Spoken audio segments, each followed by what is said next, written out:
We're all told that success at work is this really simple formula. Just work hard, hit your targets, and you're golden. But if that was really the whole story, why do some people seem to climb the ladders so much faster than others? Well, it turns out there's this whole other set of rules at play, and they're almost never written down anywhere. Does that feel familiar? It's such a frustrating feeling, right? You're putting in the hours, you're delivering great work, but someone else nabs the promotion or gets assigned that cool, high-profile project. It can really feel like they know some secret that you don't. And honestly, they probably do. And that secret, it's called corporate etiquette. Now, this isn't about being stuffy or old-fashioned. Think of it more like the unspoken language of professionalism. When you master this secret code, you're showing everyone that you're not just good at your job, but that you're someone people can trust, respect, and, ultimately promote. So, let's crack this code, shall we? We're about to dive into the unspoken rules that can seriously make or break a career, covering everything from your little daily habits to those big, high-stakes conversations. Okay, first things first. We've got to start with the foundation, which is just your daily conduct.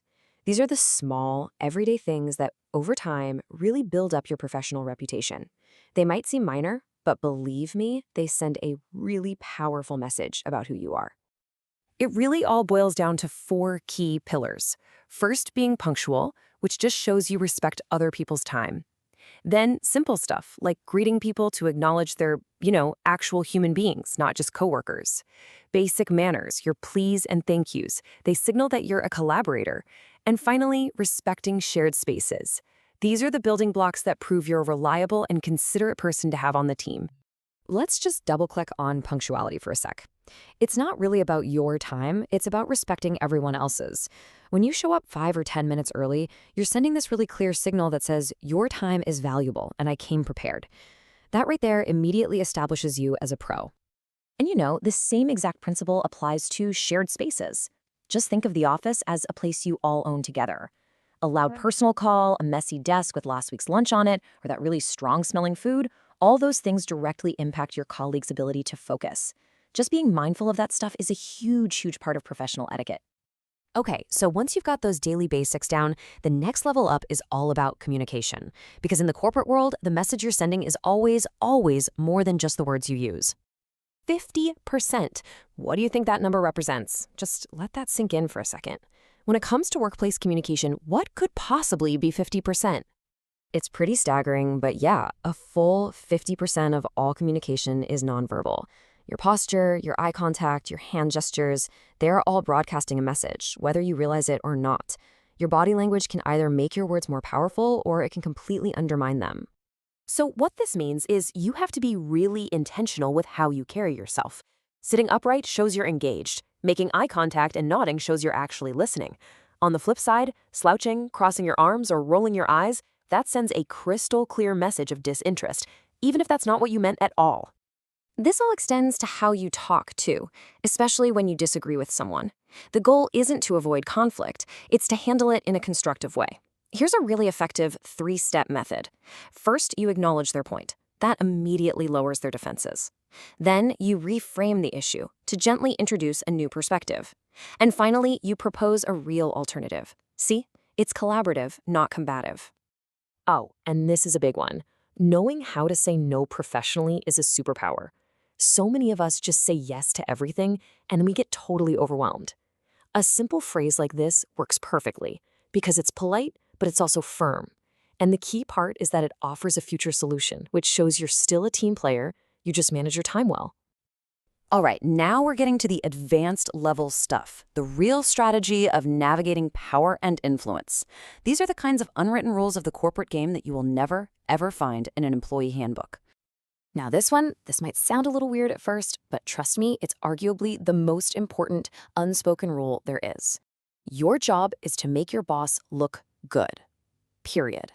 When they succeed, you succeed. This isn't about sucking up, it's about being a strategic partner. If your boss feels threatened by you, they can become a huge roadblock to your career.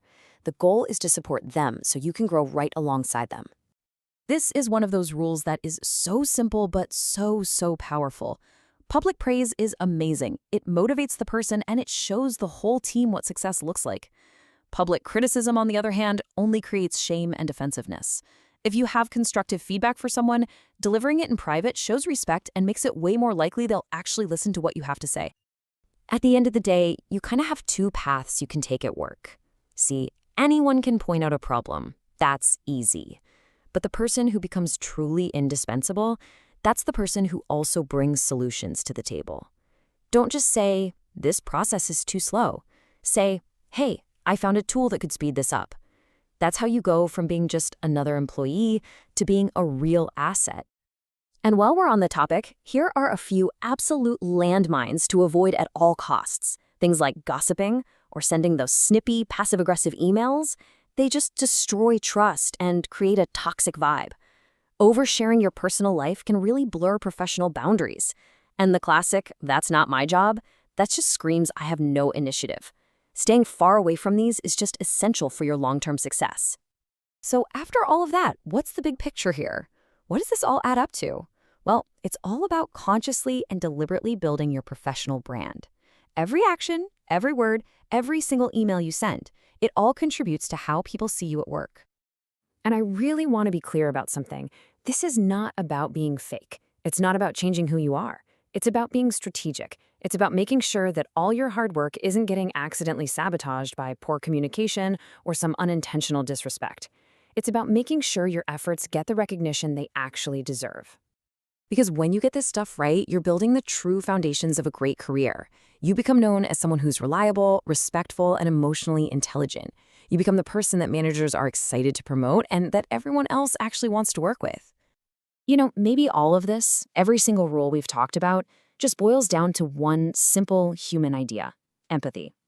It's about remembering that your colleagues are people too. And when you approach your work with that sense of kindness and consideration, you're not just following some rules, you're building a career on a really strong human foundation.